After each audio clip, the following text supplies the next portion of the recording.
축복을 결정하는 삶이라는 말씀으로 함께 은혜를 나누고자 합니다. 지금 우리가 살고 있는 곳이 광야입니다.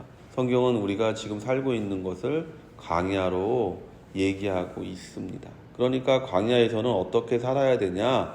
그것이 결국은 성경이 우리에게 말하고 있는 것이죠. 너희가 광야가 목적이 아니다. 광야가 목적인 사람은 없잖아요. 광야는 가정이잖아요. 그럼 그 가정 가운데 있는 우리가 어떻게 사느냐가 결국은 우리가 적과 꿀이라는 땅에 쉽게 들어가느냐 아니면 어렵게 들어가느냐를 결정하는 것이죠. 누구나가 다 적과 꿀이라는 땅에 들어가야 돼요.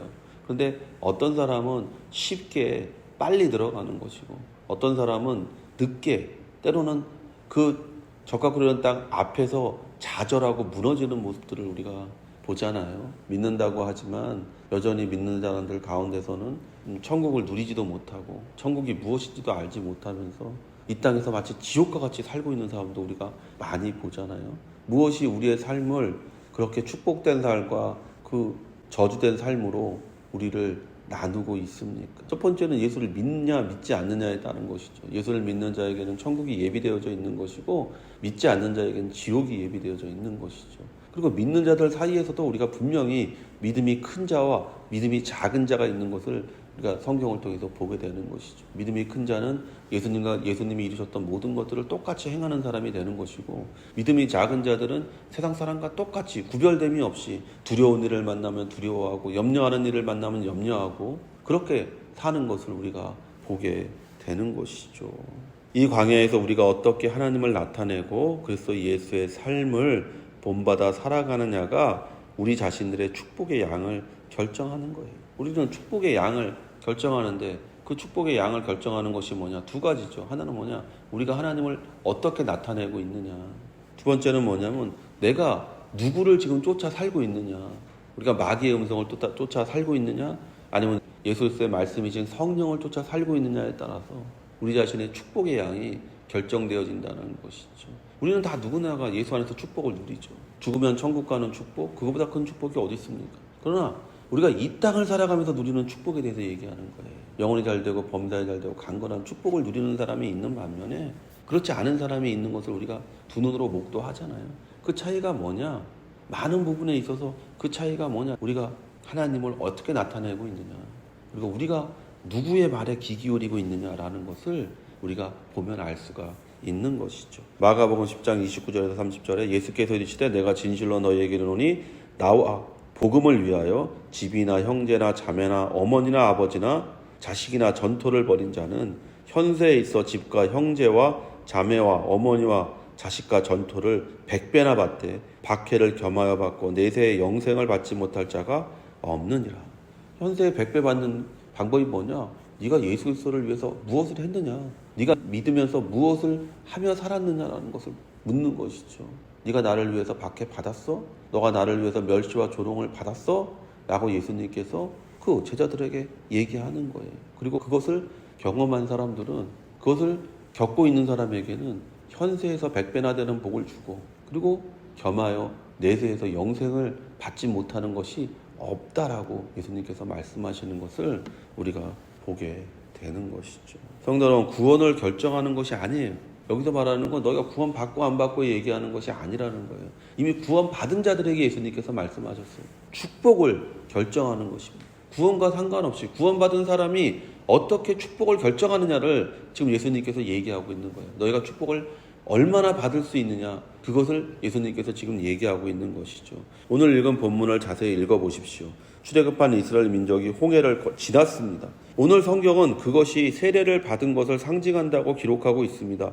고린도전서 10장 2절에 모세에게 속하여 다 구름과 바다에서 세례를 받고 뭐예요? 구원 받았다는 거예요. 그 홍해를 지난 사람들 구원 받은 사람들이에요. 세례는 구원을 받았다는 확고한 표시예요. 세례를 받는 것이 구원받은 것이 아니에요. 세례는 뭐냐? 나 구원받은 사람이다라는 표시가 세례예요. 밖으로 드러나는 표시.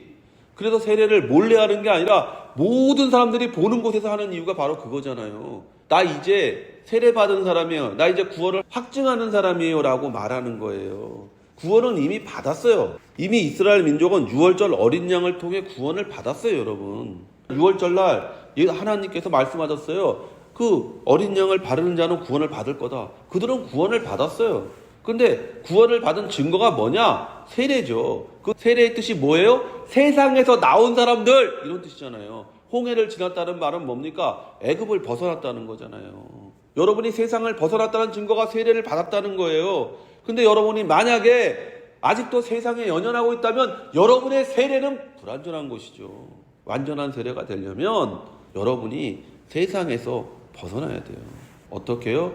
위의 것을 바라며 사는 인생이 될 때 그게 진정한 세례를 받은 거예요. 그러니까 이스라엘 민족이 세례를 받았다고 기록하지만 광야에서 세례받지 않은 사람처럼 살잖아요. 맨날 원망하고 불평하고. 그게 바로 지금 우리가 보고 있는, 믿는다고 하지만 그 믿음이 연약한 사람들의 모습을 우리가 똑같이 보잖아요.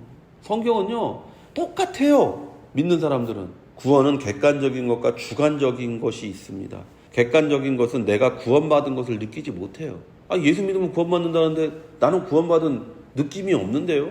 나는 구원받은 확신이 없는데요? 이런 사람들이 있죠. 그게 객관적인 거죠.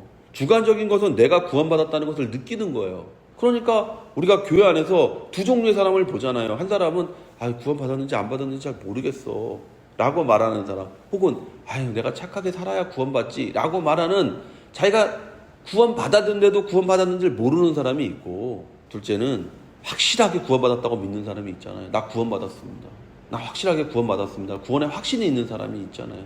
그 사람은 주관적으로 경험한 거예요. 그 사람은 주관적으로 체험한 거예요. 나는 구원받았습니다. 객관적인 구원은 예수 그리스도가 십자가에서 달린 것을 믿을 때 주어지는 거예요. 로마서 10장 14절에 누구든지 주의 이름을 부르는 자는 구원을 얻으리라. 누구든지 예수 그리스도의 이름을 부르는 자는 구원을 얻는 거예요. 근데 예수 그리스도의 부르면 구원받았다는 느낌은 없잖아요. 근데 바울은 말하는 거예요. 너 구원받은 사람이야. 그래서 우리가 구원의 결신의 시간을 갖는 이유가 그거잖아요. 나와서 예수 그리스도를 입으로 신한다라는 것은 바로 객관적인 구원을 우리가 얘기하는 것이죠. 느낌은 없어요. 눈물도 안 나고 감정도 없고 그냥 남들이 그런다니까 그런가 보다라고 생각하는 것이지. 주관적인 것은 성령이 내게 임함으로 확실하게 알게 되는 거예요. 성령이 임해서 내 안에 구원의 확신이 있는 거예요.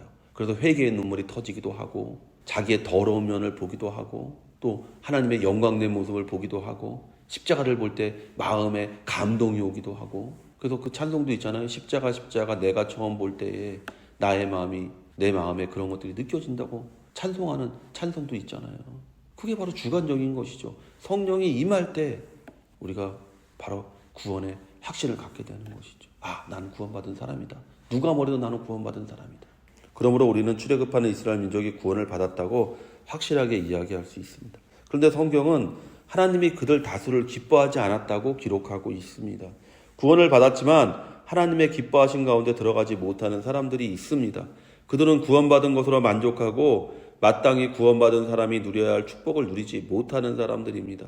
출애굽한 이스라엘 민족은 광야에서 멸망을 당했습니다. 혹시 여러분이 오해하실까 봐 말씀드리는 것인데, 여기서 멸망한다는 말은 육체적인 죽음을 표현하는 단어입니다. 절대로 영적인 멸망, 즉 영원한 형벌 가운데 들어가는 것을 의미하는 단어가 아니에요. 그래서 공동번역은 멸망하다는 단어를 시체가 여기저기 흩어지게 되었다라고 번역하고 있는 거예요. 마땅히 누려야 될 적과 꿀이 흐르는 땅에 들어가는 축복을 누리지 못했다고 얘기하는 거예요. 구원받았지만 정작 누려야 될 구원에 따라오는 축복을 누리지 못했다는 거예요. 구원과 영생과 천국과 축복의 이 축복을 그들은 누리지 못하고 광야에서 그냥 시체가 되었다라고 얘기하고 있는 거예요. 그들이 지옥 갔다는 말이 아닙니다. 그들이 마땅히 이루어야 될 목적지에 이르지 못하고 그냥 쓰러져 죽었다는 거예요. 오늘날 우리 많은 믿는 사람들이 그와 같죠. 그러니까 사람들이 얘기합니다. 교회 다녀봐야 별거 없다고. 별거 없을 수밖에 없죠. 자기들이 광야에서 이스라엘 민족과 똑같이 사는데 원망하고 불평하고 시기하고 질투하고 남이 가진 것을 부러워하고, 그러니 그런 곳에 어떻게 하나님이 축복이 임하게 되겠습니까? 성경을 보십시오. 단 두 사람만이 하나님의 기뻐하심을 받아 적과 꿀이는 땅에 들어가게 됩니다. 1세대 중에 그렇게 들어갔다라는 거예요. 여호수아와 갈렙만이 들어갔잖아요. 그들이 어떤 삶을 살았는지 우리가 한 가지 사건을 통해서 분명하게 알게 되잖아요. 모든 사람들이 우리는 그곳에 들어갈 수 없다고 말할 때 하나님의 말씀에 의지해서 들어갈 수 있다라고 말하는 그 두 사람만이 정말로 하나님의 말씀을 의지해서 적과 꿀이 흐르는 땅에 들어가게 되잖아요. 축복을 결정하는 것이 무엇인지를 보십시오. 여러분이 구원받았으면 구원받은 사람의 모습으로 살 때 여러분이 하나님이 예비하신 축복을 받고 하나님이 기뻐하시는 그와 같은 존재가 된다는 것입니다. 구원을 받은 사람은 결단코 영원한 형벌, 곧 구원받지 않은 사람들이 가야 하는 곳에 가지 않습니다. 그러나 하나님의 기뻐하심을 받지 못하는 삶을 사는 사람은 우리가 응당 받아야 할 축복을 누리지 못하는 사람이 되는 것입니다. 당연히 받아야 될 축복이 있는데 받지 못한다는 거예요. 동일한 말씀을 받고 동일한 성령 가운데 세례받았지만 어떤 사람은 하나님의 축복을 마음껏 누리며 삽니다. 범사에 잘되고 강건하게 되는 축복을 누립니다. 그러나 믿는 사람 중 어떤 사람은 축복이 무엇인지를 모르고 사는 사람도 있습니다. 그걸 그냥 세상과 똑같이 생각하는 거예요. 내 팔자가 그렇다고. 좋은 부모를 만나지 못해서 그렇다고. 좋은 대학을 졸업하지 못해서 그렇다고. 좋은 교육을 받지 못해서 그렇다고. 좋은 사람을 만나지 못해서 그렇다고. 운이 없어서, 재수가 없어서. 그럼 그 축복의 길을 방해하는 것이 무엇입니까? 하나님이 기뻐하지 않는 것이 무엇입니까? 고린도전서 10장은 그것을 몇 가지로 우리에게 말해주고 있습니다. 첫째로 뭐냐면 우상 숭배하는 거예요. 고린도전서 10장 7절에 그들 가운데 어떤 사람들과 같이 너희는 우상 숭배하는 자가 되지 말라. 기록된 바 백성이 앉아서 먹고 마시며 일어나서 뛰논다 함과 같으니라. 먹고 마시는 것이 인생의 중심과 목표가 되면 안 돼요. 무슨 말이냐? 이 땅이 중심이 되면 안 된다는 거예요. 그래서 바울이 우리에게 얘기하잖아요. 위의 것을 생각하며 사십시오.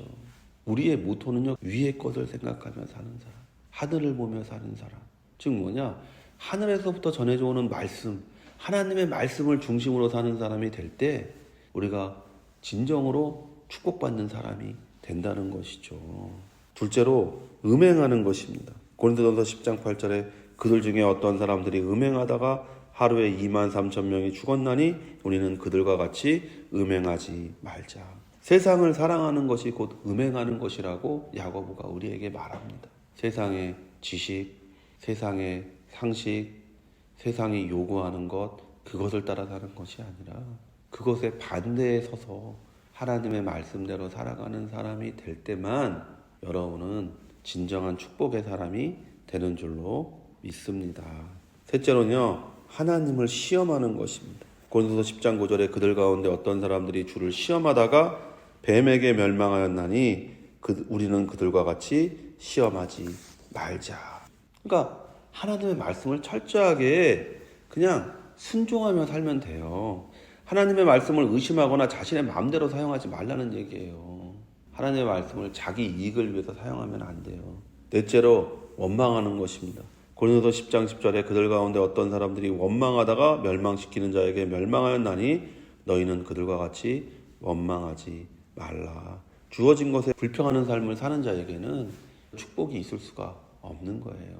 원망하고 불평하는 삶을 살지 마십시오. 이 광야를 살아가면서 당연히 부족한 것도 있고 또 당연히 힘든 것도 있고 어려운 것도 있죠. 광야에서 물을 풍부하게 먹었겠습니까? 식량이 있었겠습니까? 그냥 하늘에서 매일같이 내려오는 만나를 먹으면서 살았잖아요, 이스라엘 민족이. 광야라는 것은 그런 것이에요. 그런 것 가운데서 우리가 하나님의 말씀을 의지하고 하나님의 성령의 인도하심을 따라 나아가면 우리의 최종 목적지인 젖과 꿀이 흐르는 땅이 그 앞에 있다라는 것이죠. 우리는 젖과 꿀이 흐르는 땅에 살기 위해서 가는 것이지 광야에서 살기 위해서 가는 것이 아니에요.